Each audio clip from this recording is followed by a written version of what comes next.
Olá pessoal, tudo bem com vocês? Espero que esteja todo mundo bem, animados, porque estamos chegando no final de mais uma etapa importante do estudo de vocês, do nosso, apesar das dificuldades que vivemos esse ano. Vamos chegar lá e bem. Bom, hoje eu estou passando aqui para a gente falar um pouquinho sobre um assunto bem legal, que é sobre a Constituição que está em vigor. Isso mesmo, a nossa Constituição, a nossa Carta Magna, né, as leis máximas da nossa nação, que é a Constituição Cidadã de 1988. Vamos nessa? Vamos lá. Bom, a Constituição, né, conhecida como Constituição Cidadã de 1988, foi fruto da redemocratização do Brasil. Com o fim do autoritarismo que caracterizou a ditadura militar, a democracia era uma demanda da sociedade. E o processo de elaboração da Constituição de 1988 expressou exatamente isso. A nova Constituição recebeu o nome de Constituição Cidadã e foi resultado de 20 meses de trabalho. Isso mesmo, 20 meses. Muito tempo, né? Nos anos da ditadura, o Brasil estava sob os efeitos da Constituição de 1967. Documento redigido aí em cumprimento do que decretava o ato institucional de número 4. Né? A Constituição de 1967 era dura e tinha como objetivo reforçar o autoritarismo dos atos institucionais decretados até aquele momento. Entre os direitos retirados estavam aí o direito do cidadão de escolher o presidente da República.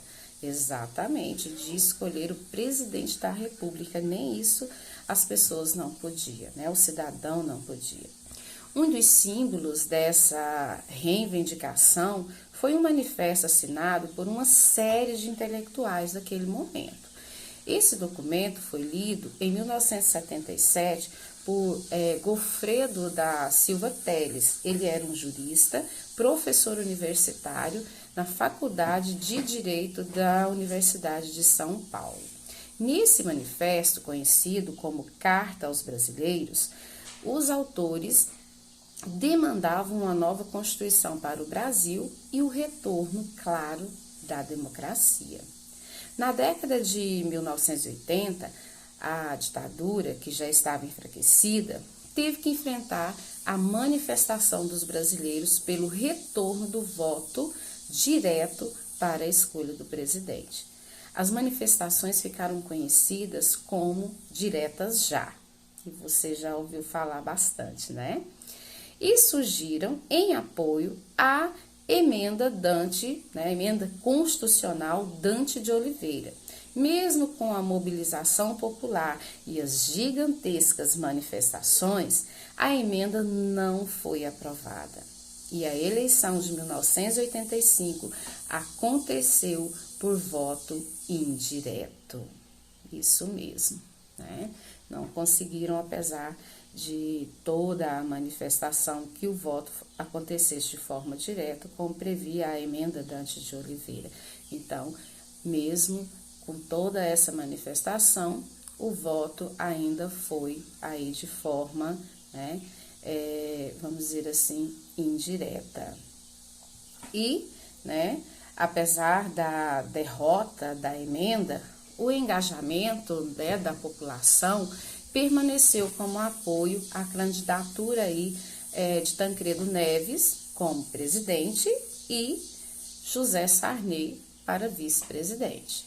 A vitória de Tancredo na eleição indireta foi avassaladora, mas o falecimento do político mineiro trouxe novas frustrações aí para o eleitor brasileiro. Nesse clima de frustração, José Sarney assumiu a presidência do Brasil. Ele era o vice-presidente com a morte, o falecimento, então, do presidente, ele acabou assumindo aí a vice-presidência. E claro, né, com toda essa, vamos dizer assim, essa frustração que o povo encontrava naquele momento com o falecimento de Tancredo, as aspirações do povo, né, foram transferidas para então a organização de uma constituinte que redigisse uma nova Constituição. Assim, poucas semanas após assumir a presidência da República, Sarney assinou um documento que autorizava a realização de uma eleição geral para a composição da Assembleia Constituinte. A eleição aconteceu no dia 15 de novembro de 1986 e os constituintes eleitos tomaram posse em 1º de fevereiro de 1987 e deram início, então, aos trabalhos da Assembleia Constituinte. O trabalho, né, da Constituinte estendeu-se por 20 meses, como eu já tinha dito antes, e foi realizado por 559 constituintes. O processo, né, de elaboração da Constituição de 1988 teve também grande envolvimento da população. Os trabalhos da Constituinte ficaram marcados pelo envolvimento de diferentes organizações e movimentos sociais que atuavam com os políticos, a fim de garantir que a nova Constituição incluísse direitos sociais e liberdades individuais importantes. Tá? Ao todo, a Constituinte recebeu 122 emendas populares, que contaram com a assinatura de mais de 12 milhões de pessoas. Esse grande volume de assinaturas evidencia o grau de envolvimento da população com a elaboração da Constituição e o interesse popular de que o texto atendesse às demandas existentes aí, né, pela democracia. Gente, a galinha tá gritando ali porque acho que ela lotou, tá? Bom, então continuando aqui. A Constituição de 1988 foi escrita em um clima de esperança de que o documento fosse a base fundamental para a implantação da democracia no Brasil. A ideia central era de que, a partir de uma Constituição democrática, a nação desenvolvesse instituições fortes o suficiente para sustentar o país, caso fosse abalado por momentos de crise, como a gente sabe que acontece constantemente, né, em uma nação. À medida que as pautas, né, progressistas avançavam, uma reação conservadora surgia. Essa reação conservadora deu origem ao grupo que ficou conhecido como Centrão. Esse grupo reagiu principalmente contra, né, as propostas de reforma agrária, de ampliação de direitos no campo, né? Então, eles não viam isso com bons olhos, não. O texto final da Constituição foi promulgado em 5 de outubro de 1988, né? A gente já sabe que promulgado é quando há uma consulta popular, outorgado é quando ela é imposta. Então, essa Constituição, como teve a participação popular, ela foi promulgada em 5 de outubro de 1988. E foi apresentado pelo presidente da Constituinte, que era Ulisses Guimarães, que discursou durante aí uns 11 minutos, mais ou menos.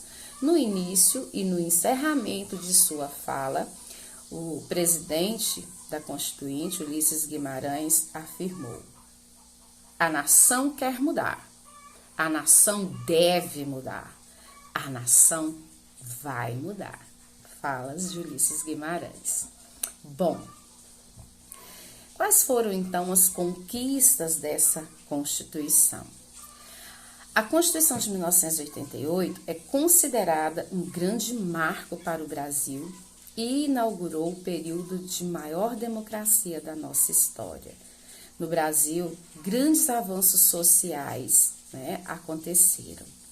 Os grandes avanços da Constituição Cidadã aconteceram nas questões relacionadas aos direitos sociais, como, por exemplo, podemos citar aí o reconhecimento das culturas indígenas e afro-brasileiras, como parte da cultura nacional, conforme estabelecido no artigo 215 da Constituição Cidadã. A Constituição também garante o direito de liberdade de imprensa e atribui a defesa do meio ambiente e da família como dever do Estado. Além disso, a Constituição assegura aos indígenas os direitos de preservação da sua cultura e da demarcação de seus territórios. Os ganhos que a Constituição trouxe ao Brasil são diversos, mas naturalmente o texto é alvo de críticas. As críticas à Constituição estão sobretudo relacionadas ao tamanho do documento e ao seu detalhismo sobre questões que os juristas entendem que não deveriam constar na Constituição. Isso, no entanto, é entendido como resultado do contexto em que foi produzida, pois a nação, na defesa dos seus direitos, procurou inseri-los na Constituição como forma de garantir que esses direitos fossem aplicados. Bom, espero que vocês tenham gostado, entendido um pouquinho mais sobre a nossa Constituição. Essa Constituição é a que está em vigor no Brasil atualmente. Um beijo no coração de cada um de vocês.